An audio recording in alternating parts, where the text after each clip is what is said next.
Monsieur le Président, Mesdames, Messieurs, chers collègues, je vous remercie d'abord de votre invitation. Et en fait, la question que je souhaitais poser cet après-midi, c'est le fait qu'organiser un colloque international pour la paix, est-ce que ce n'est pas être complètement hors sol, dans la mesure où tout simplement il n'y a qu'une paix peut-être impossible dans une terre qui se trouve en croissance démographique. Effectivement, comme je le résumerai, nous avons eu au fil de l'histoire un certain nombre d'auteurs qui ont considéré que la non-paix, donc en fait la guerre, était tout simplement la conséquence des dynamiques démographiques. Donc, pour répondre à cette question, je vous propose une première partie avec ce questionnement « L'homme est-il un loup pour l'homme ?» Et nous vérifierons ensuite, par la connaissance que nous avons des conflits dans le monde, si la réponse à cette question doit être positive ou négative. Et si elle est négative, il nous faudra essayer d'expliquer pourquoi, ou du moins de résumer la raison. Effectivement, donc au fil de l'histoire, nous voyons un certain nombre d'auteurs qui considèrent que la démographie est le facteur essentiel du conflit. Et déjà, l'on peut se rappeler, pour prendre une période plus proche de nous, que Thomas Hobbes considérait quant à lui que de toute façon la nature humaine, cela signifiait forcément de la jalousie, de la vanité, premièrement, que deuxièmement l'homme était en état de pouvoir tuer ceux dont il était jaloux ou ceux dont il avait envie de s'emparer des biens, et donc ceci se traduisait inévitablement par des conflits militaires, ce que Thomas Hobbes appelait la guerre de tous contre tous. Et donc nous retrouvons avec Thomas Hobbes la vieille formule qui avait été prononcée il y a 23 siècles par Plaute: Homo homini lupus, l'homme est un loup pour l'homme. Donc si effectivement chacun défend ses intérêts propres sans aucun respect des autres, si l'homme n'existe pour creuser du tort à ses semblables, et si l'homme est effectivement donc un loup pour l'homme, ben plus il y a de loups, et plus le risque conflictuel se trouve élevé, et donc la non-paix, donc la guerre et les situations conflictuelles ont comme pour cause déterminante les évolutions démographiques. Il devrait en résulter qu'en 2025, nous devrions être plus loin que jamais de toute perspective de paix, puisque le nombre des loups, c'est-à-dire des hommes qui étaient de 1 milliard en 1800, dépasse aujourd'hui les 8 milliards, ce qui fait effectivement une augmentation quantitative des risques conflictuels évoqués par Plaute et par Thomas Hobbes.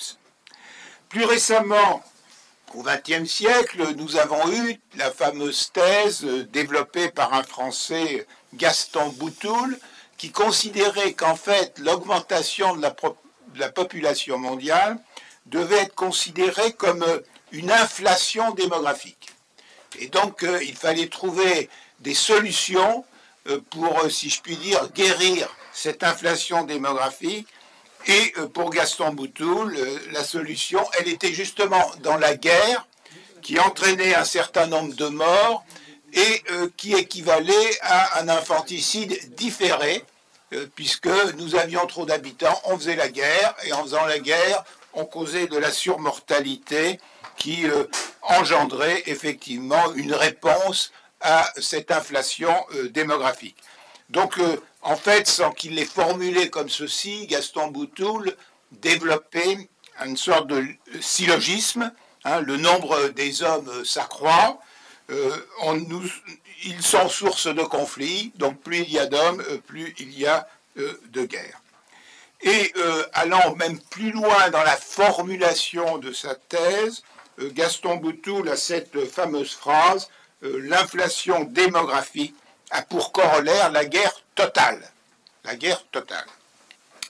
Donc, normalement, compte tenu de l'augmentation de la population dans le monde toutes ces dernières décennies, nous devrions avoir un nombre de conflits qui aurait augmenté de façon homothétique avec la croissance démographique, de façon homothétique avec le nombre de loups, entre guillemets.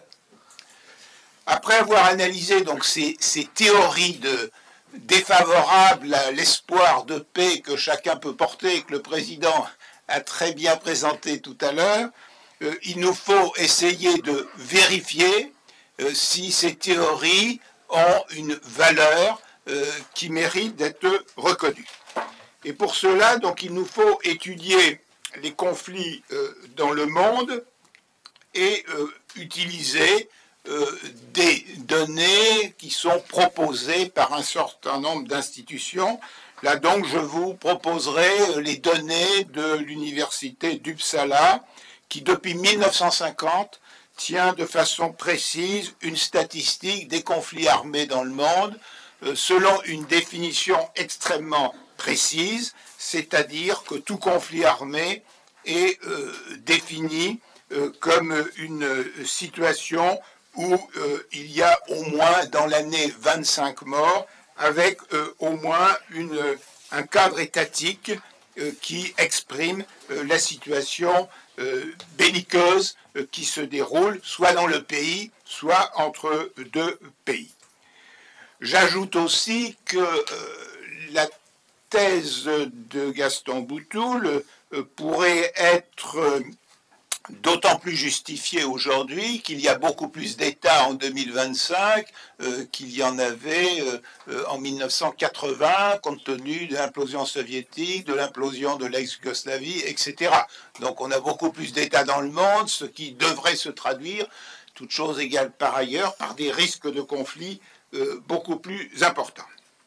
Or, que donnent les résultats? Et donc, je vous invite à regarder cette courbe. Donc, vous avez ici, en rose, l'augmentation de la population mondiale depuis 1950. Donc, le passage, en gros, de 2,5 milliards d'habitants en 1950 à un peu plus de 8 milliards aujourd'hui. Bon, c'est une augmentation qui apparaît presque continue. En réalité, ce type de courbe ne met pas en évidence les effets de vitesse acquise et donc ne permet pas d'illustrer l'importante décélération de ces dernières décennies.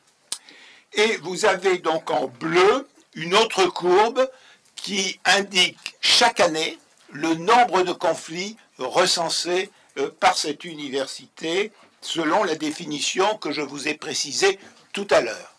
Et donc vous voyez cette différence entre une courbe, pour simplifier, qui est linéaire, celle de l'augmentation de la population mondiale, et une courbe qui au contraire est considérablement discontinue, c'est-à-dire le fait que les conflits de chaque année ne suivent pas une croissance, mais vous voyez bien au contraire qu'il y a des périodes plutôt de croissance du nombre de conflits, des périodes de diminution du nombre de conflits, d'autres périodes comme nos dernières années où le nombre de conflits augmente. Donc une évolution discontinue et donc on n'a absolument pas d'homothétie entre le nombre d'habitants sur Terre et le nombre de conflits qui se déroulent sur notre planète. Pour aller mieux dans la compréhension de cette éventuelle corrélation entre le nombre d'hommes sur Terre et le nombre de conflits, j'ai proposé de formuler un indice démographique des conflits qui consiste donc à rapporter le nombre de conflits à l'effectif de la population. Et voilà le résultat que cela se donne. Donc c'est un indice démographique des conflits.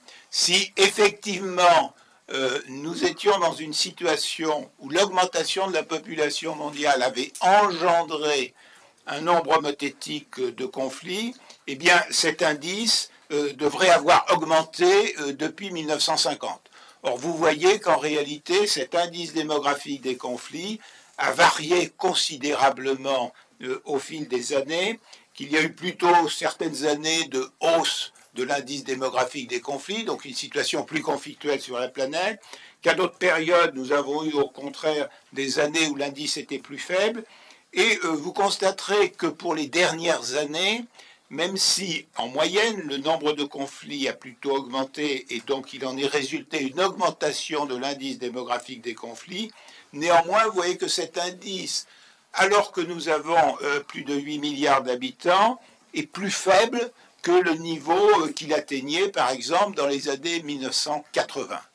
Donc tout ceci en fait a pour conséquence de mettre en évidence que la théorie de l'inflation démographique explicative de la multiplication des conflits et explicative de situations de guerre et explicative du fait qu'il n'y aurait aucun espoir de parvenir à la paix, eh bien, en réalité, ces théories sont complètement démenties de façon factuelle par les réalités. Si en plus on va encore plus dans le détail, eh bien, on pourrait penser que les risques conflictuels sont plus élevés lorsque vous avez une composition par âge jeune. Or, nous sommes bien placés en Europe pour constater qu'en ce qui concerne les guerres de l'ex-Yougoslavie, comme en ce qui concerne la guerre d'Ukraine, on ne peut pas dire que ce sont des guerres dont les causes sont liées au fait que les pays en question avaient un pourcentage élevé de population jeune et donc il y avait besoin d'un infanticide différé puisque tant les populations de l'ex-Yougoslavie que la population de l'Ukraine ou de la Russie sont des populations vieillissantes avec des pyramides des âges qui n'ont pas la forme de pyramides. Donc il nous faut parvenir à essayer de comprendre pourquoi. Donc j'en arrive à ma seconde partie qui sera plus brève compte tenu du temps qui nous est imparti. Pourquoi finalement, si l'homme n'est pas un loup pour l'homme, quelles sont les différentes raisons? Donc j'en citerai rapidement quelques-unes. D'abord, il est essentiel de rappeler que la dimension idéologique des guerres est tout à fait fondamentale et beaucoup plus fondamentale que la dynamique démographique. On sait très bien que combien la dimension idéologique qui a été la cause de guerres comme celle de Corée ou celle du Vietnam.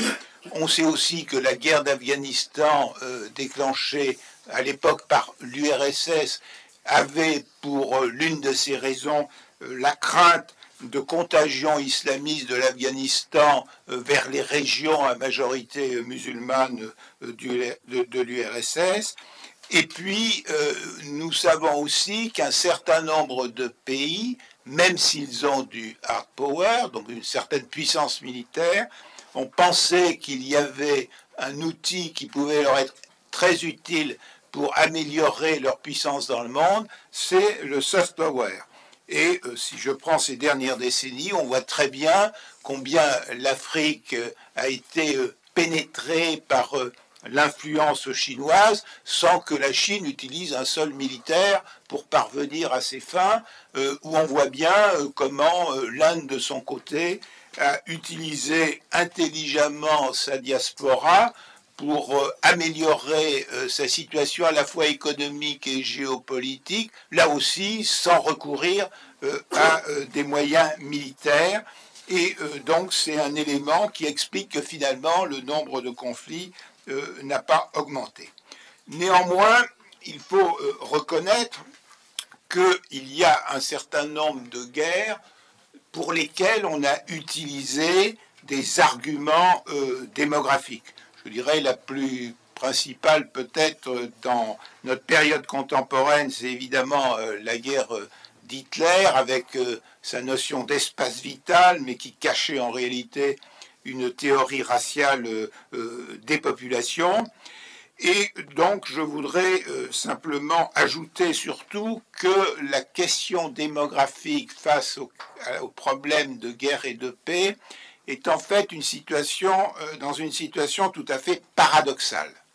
C'est-à-dire que l'analyse du démarrage des conflits, dans l'analyse du démarrage des conflits, le paramètre de la population, du nombre d'habitants, de sa composition par âge, parfois ne s'exerce pas du tout, ou parfois a une influence relativement minime par rapport à d'autres facteurs, sachant que bien sûr tout déclenchement d'une guerre est plurifactoriel. Mais en revanche, quand une guerre est ouverte, le paramètre démographique, là, a de l'importance très significative. C'est ce que nous avions bien sûr écrit sur la question de la guerre d'Ukraine, c'est ce que nous avons écrit aussi sur la question du Proche-Orient, et donc il faut bien distinguer le rôle du facteur démographique dans la causalité initiale de la guerre et le rôle du facteur démographique quand la guerre est déclenchée. Donc je dirais en conclusion qu'il n'y a donc pas de corrélation entre la non-paix et les rapports de force ou les compositions démographiques, mais qu'en revanche, il y a des éléments démographiques qui sont explicatifs de situations géopolitiques, qu'il s'agisse du vieillissement de la population, qu'il s'agisse de la rapidité de la transition. Et donc ce sont ces éléments qui importent d'examiner si l'on veut effectivement, comme le souhaite ce colloque, œuvrer pour la paix. Merci. Merci beaucoup.